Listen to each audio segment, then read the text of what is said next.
teshu avastitaha. I am not there. Bhagavan means that under his will, by his power, everything in the material universe is working so precisely and systematically. But if you want to see God, Krishna, you cannot see him within the material world. He is in Goloka Vrindavan. But his influence is so extensive that even without his personal presence, everything is going on so nicely. This is the real meaning of Bhagavan. In this Bhagavad-gītā, Bhagavan is giving you knowledge. So just consider how perfect this knowledge is. Vyasadeva did not write Shri Vyasadeva Uvacha. No, he wrote Shri Bhagavan Uvacha. He did not take credit because he simply recorded the words of Bhagavan. Whatever Bhagavan says, there cannot be any change or interpretation because it is all perfect. Unfortunately, we foolish human beings do not follow the example of Vyasadeva and accept Bhagavad-gītā as it is. We want to change it according to our whims. This nonsense has wreaked havoc and ruined the whole world. If they would have preached Bhagavad-gītā as it is, without any nonsense misinterpretation, the whole world situation would have been different. Everything would have been in order. There would have been tranquility, peace, and everybody would have been prosperous. But sinful rascals will not do that. That is their defect.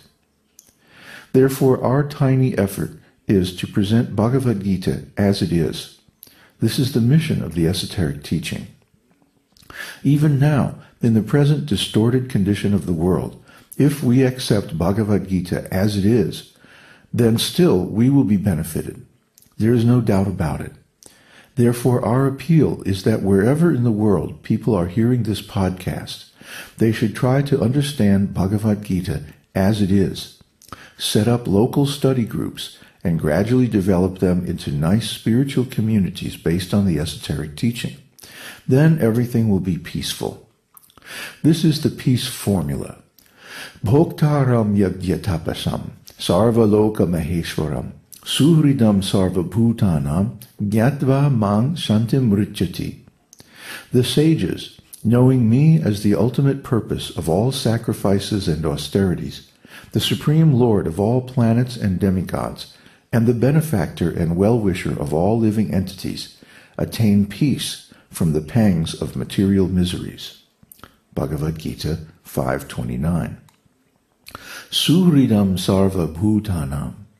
Suhrit means well-wisher. Krishna is the supreme well-wisher. Krishna wants that wherever you live, you should live peacefully and happily. Therefore, he is called Suhrit, because he desires everyone's happiness. He even comes himself to advise us, to instruct us how to live, how to follow his instructions, and he leaves the Bhagavad-gītā behind, and occasionally sends his representative to revive our original spiritual consciousness. This is going on not only in human society, but even in the animal society, not only on this planet, but on all planets. Everywhere, even in demigod society, the esoteric teaching is being presented according to the directions of Krishna. Therefore, we should know that whatever Bhagavan says, there cannot be any mistake, any illusion, any cheating, or any imperfection. If we follow these instructions, then the whole world will be very nice. The very words used to begin Krishna's teaching in Śrīmad-Bhāgavatam, Bhagavan Uvacha, indicate that this instruction is neither mistaken, nor illusion, nor cheating, nor imperfect. Whatever we teach, whatever we speak, we conditioned souls manage to introduce some change, some error. Just like we are very proud of our eyes, but we cannot see without the sun or without electricity. That is our defect. Everything about us is defective, but still we are proudly thinking we are perfect. We can attain perfect knowledge by our own efforts. That is cheating. None of us is perfect. But Krishna, Bhagavan, is not like that. His knowledge and instruction are perfect.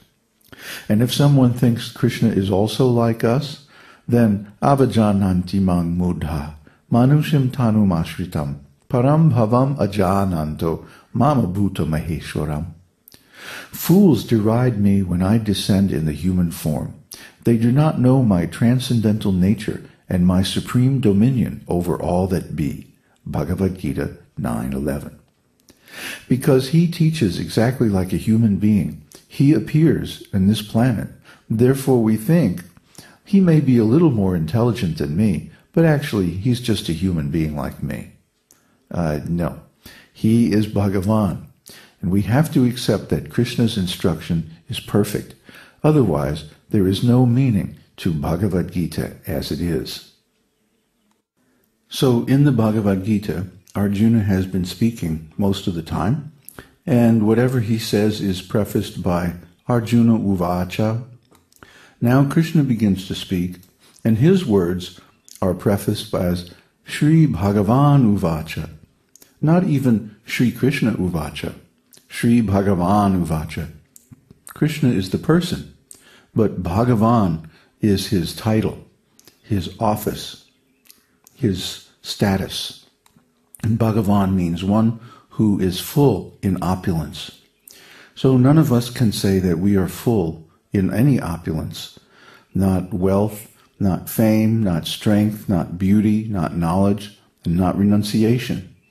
We're all just partial. We are all just partial representations of the truth. But Krishna is the supreme absolute truth. He's the reservoir of all opulence, the reservoir of all pleasure. And he has all knowledge, all power, and all beauty, fame, wealth, and renunciation. That's Krishna. Krishna is speaking Bhagavad-gītā. Therefore, Vyasadeva writes, Śrī-Bhagavan Uvacha, so that we know who is speaking. Who is Krishna? Who is God? God is Krishna, Bhagavan. The only person who has the qualifications to fill the office of God is Bhagavan, and Bhagavan is Krishna. All the Vedas agree to this. Therefore, we have to accept whatever Krishna says as perfect knowledge, pure transcendental knowledge, without any mistake. And we find that if we actually listen to what Krishna says and put it into practice, that it works. It's not only beautiful and high-sounding words. It's actually practical and effective. And if we follow these instructions, then our life becomes very wonderful. But most people's lives in this world are very strident and full of conflict, misery, longing, and disappointment. That's a fact. I remember being in material consciousness, and it wasn't much fun. So now and then you get a little taste of some enjoyment, and then immediately it goes away, and it's finished. And then you're left there, longing for the past, longing for the future. In between, there's not much. So this is material consciousness, and it's pretty sad. But spiritual consciousness is full of pleasure. Why? Because Krishna is there. Krishna is with us in our hearts every single moment. And even if we're stuck in this material world for some time due to our previous sinful activities and karma, then Krishna is still there with us. Krishna still loves us. And Krishna wants to help us.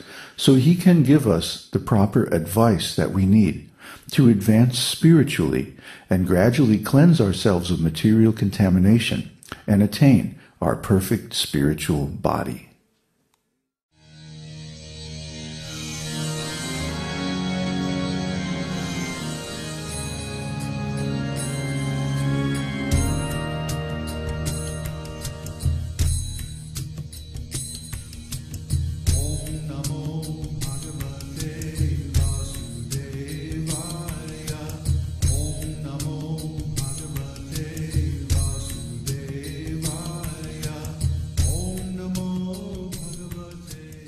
We hope you've enjoyed this edition of My Perfect Body. This is David Hughes, your host, reminding you to visit us on the web at esotericteaching.org, where you can purchase the complete Esoteric Teaching Introductory Seminar DVD and many CDs of transcendental music and mantras.